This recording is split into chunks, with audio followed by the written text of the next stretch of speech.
Avant de plonger dans cette histoire incroyable, pensez à vous abonner à la chaîne et à activer la cloche. Ici, chaque récit a quelque chose à dire, et vous ne voudrez pas en manquer un seul. Dans le hall somptueux de l'hôtel Sinclair Grand, les lustres en cristal reflétaient la lumière des grandes baies vitrées, illuminant le marbre blanc et les colonnes dorées. Robert Sinclair, le directeur, ajustait son costume sur mesure tout en observant le personnel avec un sourire condescendant. Son regard s'arrêta sur Mary Johnson, femme de ménage discrète, mais à l'allure fière et calme. « Mary » lança-t-il d'une voix mielleuse mais moqueuse, « vous pensez vraiment être à votre place ici ?» Mary, balayant silencieusement le sol près du hall, leva les yeux sans peur.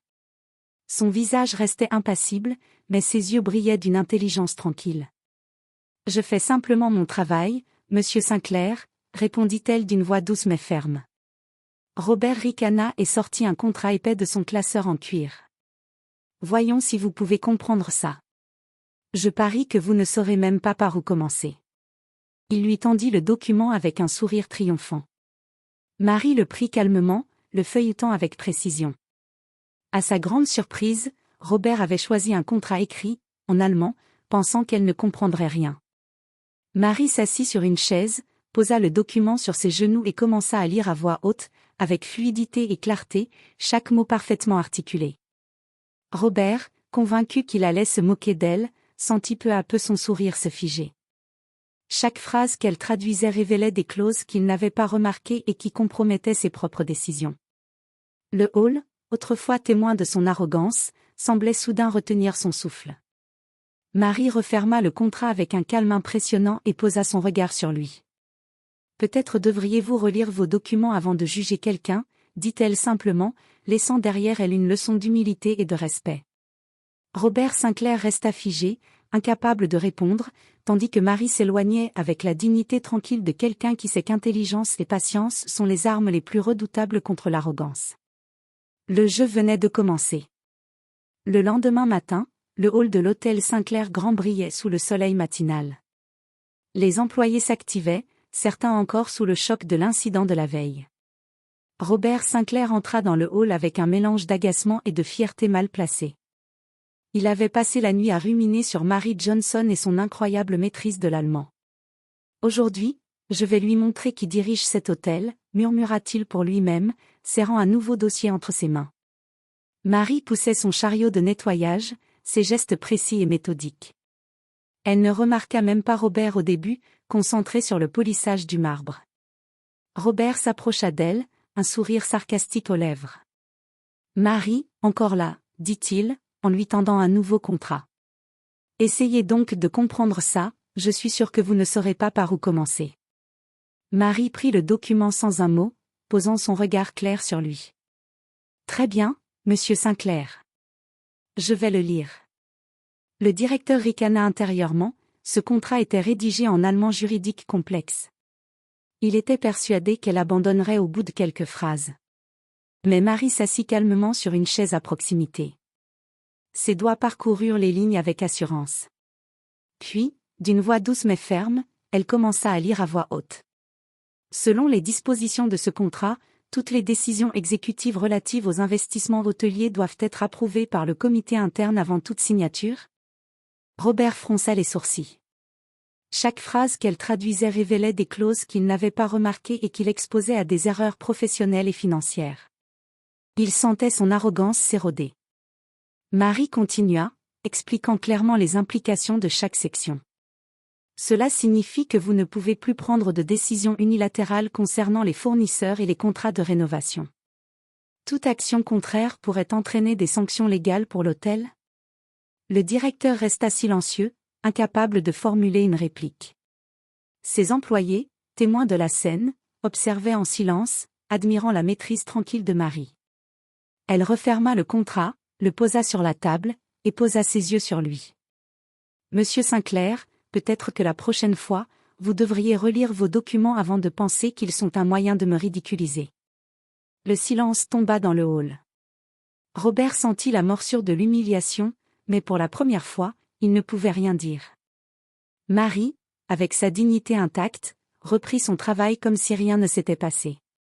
Pour Robert Sinclair, ce jour marquait le début d'un jeu dont il n'imaginait pas l'issue. Marie n'était pas simplement une femme de ménage, elle était une force à ne pas sous-estimer. Le lendemain, l'hôtel Sinclair Grand semblait plus calme qu'à l'accoutumée. Pourtant, une tension palpable flottait dans l'air. Tous les employés savaient que quelque chose avait changé depuis l'incident du contrat en allemand. Même les clients les plus exigeants ne remarquaient pas cette nouvelle dynamique, mais Robert Sinclair, lui, la ressentait à chaque pas. Il entra dans son bureau, le visage fermé, serrant un autre dossier qu'il croyait cette fois inattaquable. Il était déterminé à reprendre le contrôle. « Cette fois, je ne me ferai pas avoir », murmura-t-il, en regardant le document. Mais Mary Johnson, fidèle à sa routine, passait devant son bureau avec son chariot, un sourire tranquille sur les lèvres. Sans qu'il l'invite, elle posa ses yeux sur le dossier. « Monsieur Sinclair, avez-vous besoin d'aide pour ce document ?» demanda-t-elle calmement, comme si elle n'avait pas conscience de l'irritation qu'elle provoquait. Robert, furieux mais tentant de garder contenance, répliqua « Non, Marie. Mais, tu peux regarder si tu veux. » Sa voix trahissait son doute. Marie prit le document, l'ouvrit et commença à le parcourir. Ses doigts effleuraient chaque ligne avec précision. Elle fronça légèrement les sourcils, comme si elle découvrait une erreur. Puis, d'une voix posée mais claire, elle expliqua. « Monsieur Sinclair, cette clause est contradictoire avec les politiques de l'hôtel. Si elle est signée telle quelle, le contrat pourrait être annulé ou même entraîner des sanctions financières. » Robert sentit son sang se glacer. Il avait passé des heures à réviser ce contrat, persuadé qu'il était parfait. Et maintenant, Marie démontrait calmement qu'il avait omis un détail crucial. « Comment as-tu remarqué ça ?» balbutia-t-il, incapable de cacher son embarras. Marie leva les yeux, sereine et sûre d'elle. « J'ai travaillé avec des contrats internationaux, monsieur Sinclair. Cela fait partie de mon expérience professionnelle. » Le directeur sentit son arrogance s'évanouir. Chaque mot de Marie le frappait comme un rappel de sa propre sous-estimation. Il avait cru pouvoir humilier une femme de ménage. Au lieu de cela, il se retrouvait confronté à une intelligence et une compétence qu'il n'avait jamais soupçonnées. Marie referma le dossier et le reposa sur le bureau avec délicatesse. « Je vous conseille de revoir vos documents attentivement avant de prendre des décisions hâtives. C'est dans votre intérêt, et celui de l'hôtel. » Robert resta immobile, le regard fixé sur le contrat. Il venait de comprendre, pour la première fois, que son arrogance pourrait lui coûter cher. Et Marie, avec sa calme autorité, venait de transformer le terrain de jeu. Dans le hall, les employés chuchotaient entre eux, admiratifs. La femme de ménage qui avait toujours passé inaperçue venait de montrer que l'intelligence, la patience et le savoir étaient des armes bien plus puissantes que le pouvoir et l'arrogance. Ce jour-là, Robert Sinclair réalisa qu'il n'avait pas seulement sous-estimé Marie, il avait ouvert la porte à un retournement dont il ne soupçonnait même pas l'ampleur. Le lendemain matin, l'atmosphère dans l'hôtel Sinclair Grand avait changé. Même les lumières du hall semblaient moins intimidantes, comme si elles reflétaient la nouvelle dynamique qui s'était installée. Les employés, jadis intimidés par l'arrogance de Robert Sinclair, se tenaient un peu plus droits, échangeant des regards complices dès qu'ils croisaient Mary Johnson. Marie, fidèle à ses habitudes, poussait son chariot de nettoyage dans les couloirs. Mais cette fois, des murmures d'admiration et des sourires discrets accompagnaient chacun de ses pas. Les collègues qui avaient autrefois subi les remarques cinglantes de Robert trouvaient maintenant courage à son exemple. Robert, quant à lui, marchait dans le hall avec son port altier habituel, mais ses gestes étaient légèrement hésitants. Le souvenir de la lecture du contrat en allemand le hantait. Il avait l'impression que chaque employé le regardait avec un mélange de respect et de jugement. Il entra dans son bureau et tenta de reprendre le contrôle. « Personne ne doit savoir que j'ai été. » Il s'interrompit, cherchant un mot, embarrassé, par Marie. Mais il était trop tard. Les rumeurs s'étaient répandues.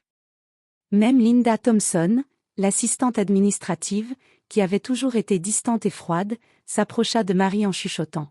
« Marie, je n'aurais jamais cru que tu pouvais. » Marie sourit simplement et répondit, « L'important, c'est de faire ce qui est juste, Linda. » Robert, de son bureau, observait la scène et sentit son autorité s'effriter un peu plus.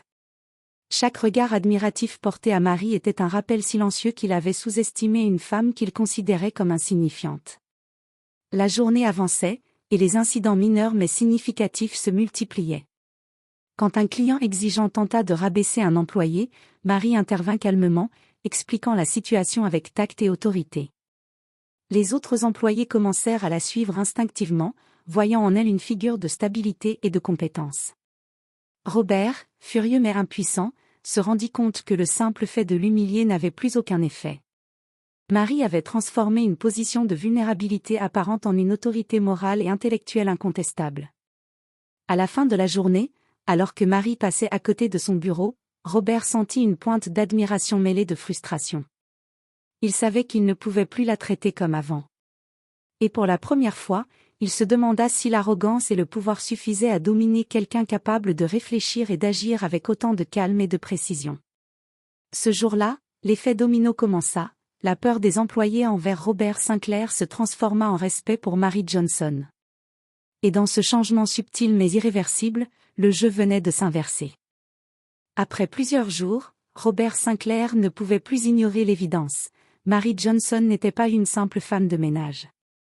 Chaque action, chaque mot semblait calculé avec précision, et sa capacité à gérer les situations délicates dépassait de loin ce qu'il avait imaginé.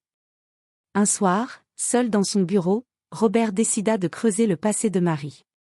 Il lança discrètement une recherche sur son ordinateur, en commençant par les informations disponibles publiquement. Ce qu'il découvrit le stupéfia. Mary avait étudié à Berlin, à l'université Humboldt, spécialisée en langue et en droit international. Avant de devenir femme de ménage, elle avait travaillé comme traductrice et consultante pour des entreprises internationales, gérant des contrats complexes et sensibles.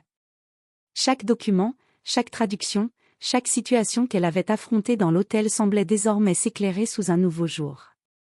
Robert relut le contrat en allemand qu'elle avait traduit devant lui. Ce n'était pas simplement de la chance, elle connaissait parfaitement la langue, le jargon juridique et les implications des clauses. Chaque mot prononcé avait été un rappel silencieux de son ignorance et de sa propre arrogance. Mais il y avait plus.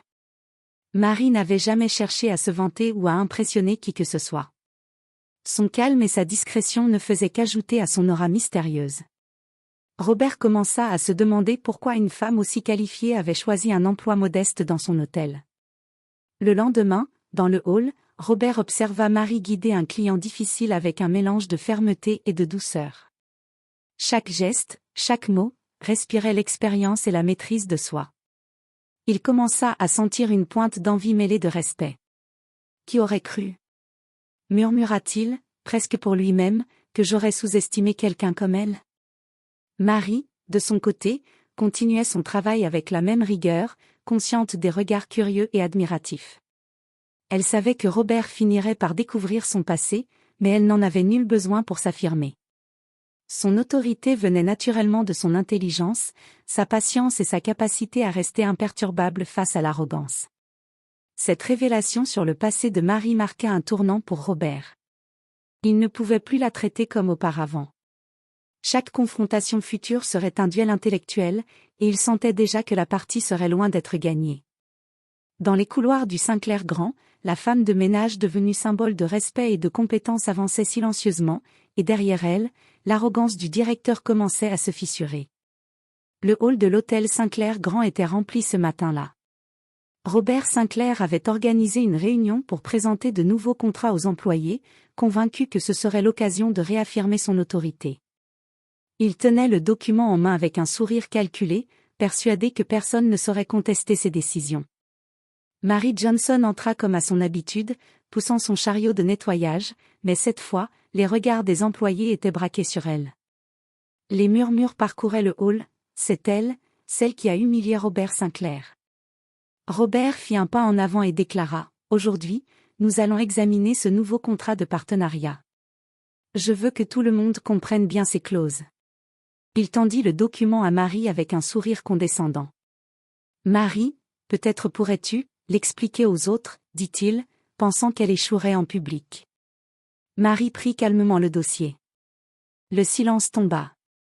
Tous les employés la fixaient, certains légèrement inquiets pour elle, d'autres impatients de voir ce qui allait se passer. D'une voix claire et posée, Marie commença. Selon les clauses de ce contrat, toute décision concernant l'achat de matériel et la négociation avec les fournisseurs doit passer par le comité de validation. Toute infraction pourrait entraîner des pénalités importantes. Chaque phrase était ponctuée d'explications simples mais précises, et elle pointait les sections ambiguës ou incorrectes que Robert avait négligées. Le directeur sentit son visage chauffer tandis que le murmure admiratif des employés grandissait. Marie continua, mettant en lumière les erreurs potentielles et les risques pour l'hôtel. Si ce contrat était signé tel quel, l'hôtel pourrait perdre des milliers de dollars et son image auprès des investisseurs serait compromise. Robert resta figé. Chaque mot prononcé par Marie soulignait ses propres erreurs et son arrogance passée. Il avait voulu humilier une femme de ménage, et se retrouvait publiquement exposé. Les employés, impressionnés, échangèrent des regards admiratifs. Pour la première fois, Marie n'était pas seulement respectée, elle était devenue un modèle de compétence et d'autorité morale.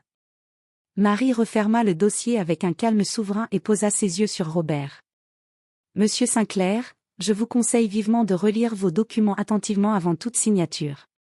Cela pourrait vous éviter des erreurs coûteuses et préserver l'honneur de l'hôtel. » Le silence tomba sur le hall. Même les clients présents retenaient leur souffle, surpris par la clarté et l'assurance de Marie. Robert, humilié mais contraint de rester digne, détourna le regard. Pour la première fois, il réalisa que sa position d'autorité ne suffisait pas face à l'intelligence et à la patience d'une femme qu'il avait crue faible. Ce jour-là, Mary Johnson avait remporté une victoire publique. Son calme et sa maîtrise avaient transformé un moment de tension en une leçon d'humilité pour le directeur et une démonstration de force pour tout l'hôtel. Quelques jours après l'épreuve publique, l'hôtel Sinclair Grand vivait un calme relatif. Pourtant, dans le bureau de Robert Sinclair, une tension invisible mais palpable flottait. Robert avait passé plusieurs nuits à réfléchir à Mary Johnson, incapable d'accepter qu'une simple femme de ménage ait pris le dessus sur lui, en public, et avec tant d'intelligence. Ce matin-là, déterminé à reprendre le contrôle, il décida d'affronter Marie directement. Il l'attendit à la sortie du hall, le dossier d'un nouveau contrat serré contre lui. « Marie » dit-il d'un ton ferme, tentant de masquer sa nervosité, « je veux comprendre pourquoi tu continues à défier mon autorité. » Marie s'arrêta calmement, posa son chariot et le regarda droit dans les yeux. Son visage était serein, mais chaque mot qu'elle prononça avait du poids. « Monsieur Sinclair, je ne vous défie pas. Je vous montre simplement ce que vous auriez dû voir vous-même. » Robert sentit son arrogance vaciller. Il avait prévu un conflit, une confrontation où il dominerait. Au lieu de cela, il se retrouvait face à quelqu'un qui parlait avec une autorité naturelle, mais sans jamais élever la voix. « Mais, comment peux-tu être aussi précise et... » Il s'interrompit, cherchant ses mots. « Assuré dans tes analyses ?» Marie haussa légèrement les épaules, un léger sourire sur les lèvres, « Parce que je connais mon travail, monsieur Sinclair. Et parce que je respecte cet hôtel et tous ceux qui y travaillent. » Le directeur sentit un mélange de frustration et d'admiration. Chaque mot de Marie lui rappelait qu'il avait sous-estimé son intelligence. Il réalisa qu'aucun de ses cris ou menaces ne pourrait la faire fléchir. Marie continua, « L'autorité ne vient pas seulement du titre ou de la position. Elle vient de la compétence, de la patience et de la capacité à rester calme face aux erreurs des autres. » Robert se tut. Ces mots résonnaient en lui, frappant son orgueil. Il comprit que pour la première fois, sa position de pouvoir ne suffisait pas. Il devait apprendre à écouter, à respecter et à reconnaître le talent. Marie reprit son chariot et ajouta, en souriant légèrement, « Je suis ici pour aider l'hôtel, pas pour vous combattre. Mais il est temps de voir les choses autrement, monsieur Sinclair. » Robert resta figé, incapable de répondre. Cette confrontation, qu'il avait imaginée comme un moment de domination, s'était transformée en leçon d'humilité. Il avait rencontré quelqu'un qui ne se laissait pas intimider par l'arrogance. Ce jour-là, Robert Sinclair réalisa que Mary Johnson n'était pas seulement une femme de ménage, elle était une force intellectuelle et morale, capable de le remettre à sa place sans jamais perdre sa dignité. Les semaines suivantes, l'hôtel Sinclair Grand continuait de briller par son luxe et son service impeccable, mais une transformation plus subtile se déroulait dans ses coulisses. Les employés, autrefois intimidé par Robert Sinclair, regardait désormais Mary Johnson avec admiration et respect. Même certains clients avaient commencé à remarquer son calme et son efficacité. Un matin, Robert, toujours un peu irrité par sa perte de contrôle, entra dans le hall et observa Mary organiser le personnel avec une précision silencieuse. Il hésita, puis décida de lui parler directement. « Mary, j'ai remarqué que tu sais gérer certaines situations mieux que moi, » admit-il, sa voix teintée d'une rare humilité. « Que proposes-tu pour améliorer l'hôtel » Mary le regarda, surprise mais pas décontenancée. « Monsieur Sinclair, il ne s'agit pas seulement de moi. Il s'agit de tous ceux qui travaillent ici. Nous avons besoin de procédures claires pour les contrats, d'une meilleure communication entre les départements et de formations régulières pour éviter les erreurs. » Robert écouta attentivement, réalisant que ses propres méthodes avaient souvent laissé place à l'arrogance et à l'impulsivité. Mary continua, « Je peux vous aider à mettre en place ces changements. Mais pour que cela fonctionne, il faudra écouter et faire confiance à ceux qui connaissent réellement leur travail. » Pour la première fois, Robert sentit que son orgueil n'avait pas sa place. Il hocha la tête et dit, « Très bien, je suis prêt à apprendre. » Dans les jours qui suivirent, Mary commença à proposer des améliorations concrètes, des protocoles pour la validation des contrats, des réunions hebdomadaires pour discuter des problèmes et des formations internes pour le personnel. Les employés, voyant la sincérité et l'efficacité de Mary, se montrèrent enthousiastes et engagés. Robert Sinclair, quant à lui, devait admettre que sa position seule ne suffisait pas. Il apprenait lentement à collaborer, à écouter et à respecter les compétences des autres. Un soir, alors que l'hôtel se vidait, Robert observa Mary passer dans le hall. Elle poussait son chariot avec la même tranquillité qu'au premier jour, mais maintenant, chaque pas semblait chargé d'autorité.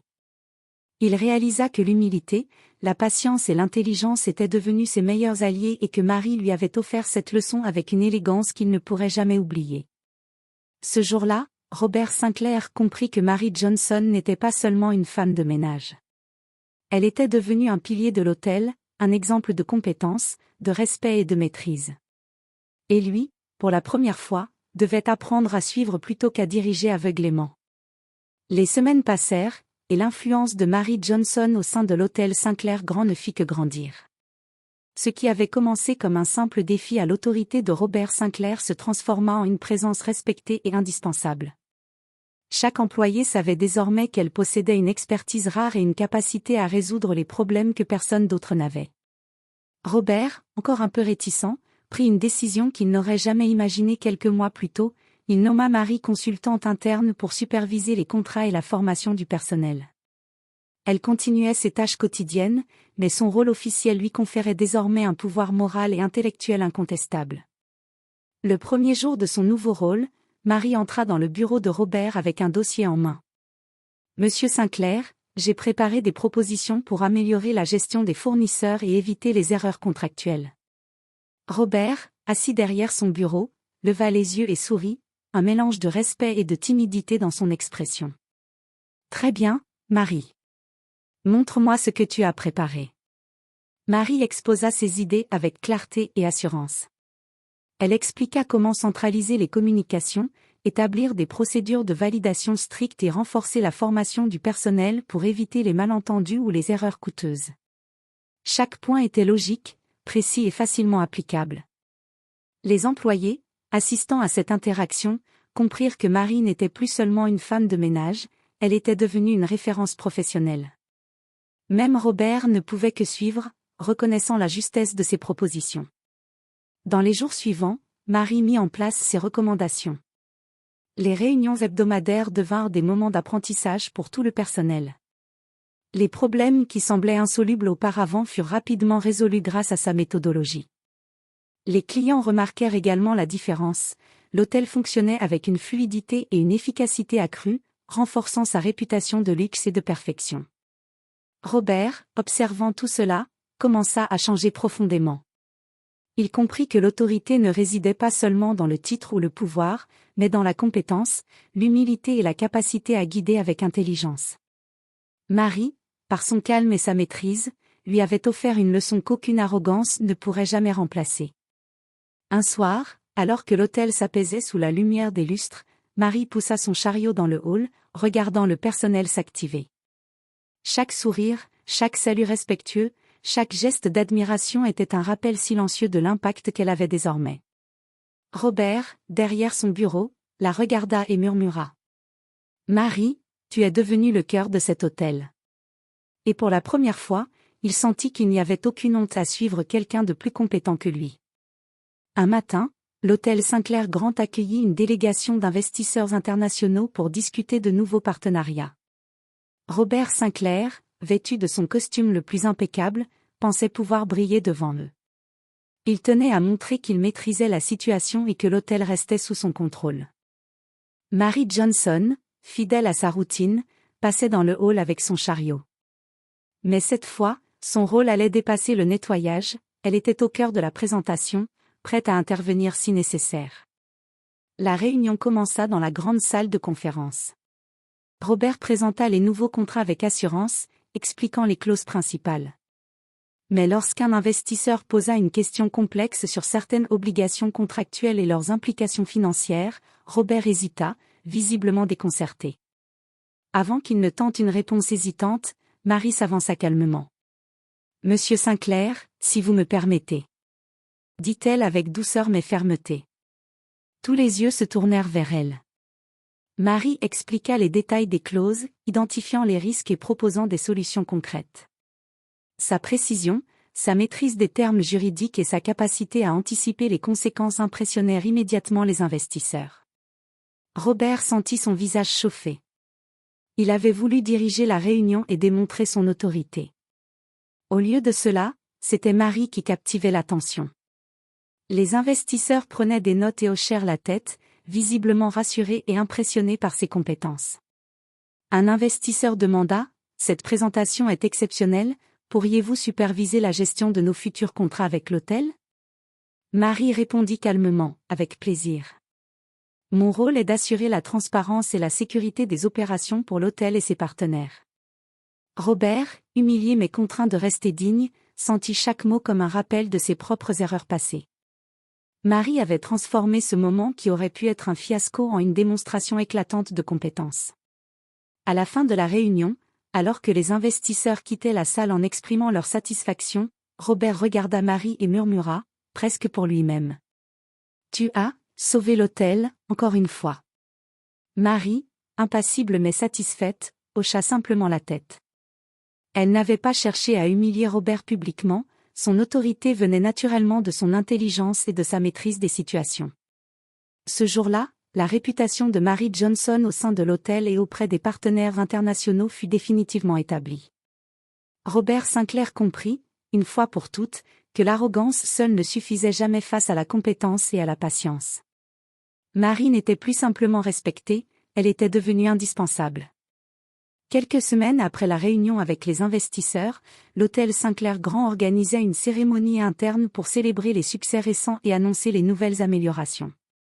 Tous les employés étaient présents, ainsi que Robert Sinclair, qui avait appris à marcher avec plus d'humilité et à écouter ceux qui l'entouraient. Mary Johnson entra dans le hall comme à son habitude, mais cette fois, les regards admiratifs et les sourires chaleureux de ses collègues semblaient illuminer son chemin. Le directeur, debout sur l'estrade, prit la parole.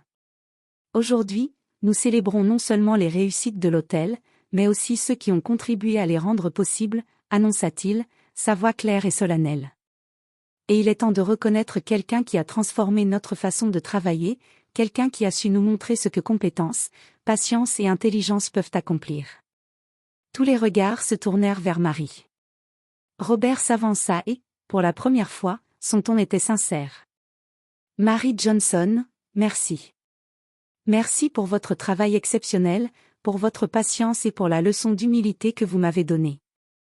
Vous êtes devenu le cœur de cet hôtel, et je suis honoré de vous avoir parmi nous. » Marie resta calme, son sourire discret mais chaleureux. Elle s'inclina légèrement, recevant l'applaudissement des employés et des invités. Ce moment, attendu depuis longtemps, scellait enfin sa reconnaissance officielle. Alors que la cérémonie se poursuivait, Robert se rendit compte que tout avait changé. L'arrogance avait cédé la place au respect, l'autorité basée sur le titre avait été remplacée par celle fondée sur la compétence et la sagesse. Marie, par son calme et son intelligence, avait non seulement gagné la partie, mais elle avait aussi transformé l'hôtel et ceux qui y travaillaient. Plus tard, dans son bureau, Robert s'adressa à Marie en privé. « Je crois que je n'aurais jamais compris la valeur de certaines choses sans toi. Tu m'as appris à écouter, à réfléchir avant d'agir et à respecter le talent, quel que soit le statut de la personne. » Marie sourit doucement. « Mon rôle n'a jamais été de vous enseigner, Monsieur Sinclair. Mais parfois, la vie nous met face à des situations qui parlent d'elles-mêmes. » Robert acquiesça, conscient qu'il venait de vivre une transformation profonde. Il avait appris la plus importante des leçons: l'humilité et le respect sont des forces plus puissantes que l'arrogance et le pouvoir. Dans les couloirs de l'hôtel, Marie poussa son chariot, chaque geste mesuré et élégant. Les employés la saluaient avec respect, et Robert, désormais un directeur changé, la suivait du regard avec admiration et reconnaissance. L'arrogance du passé avait disparu, remplacée par un équilibre fondé sur le respect, la compétence et la sagesse. Ainsi se terminait l'histoire de Mary Johnson, une femme de ménage devenue symbole de puissance intellectuelle, de patience et d'humilité, capable de transformer un homme et un hôtel grâce à la seule force de son savoir et de sa dignité.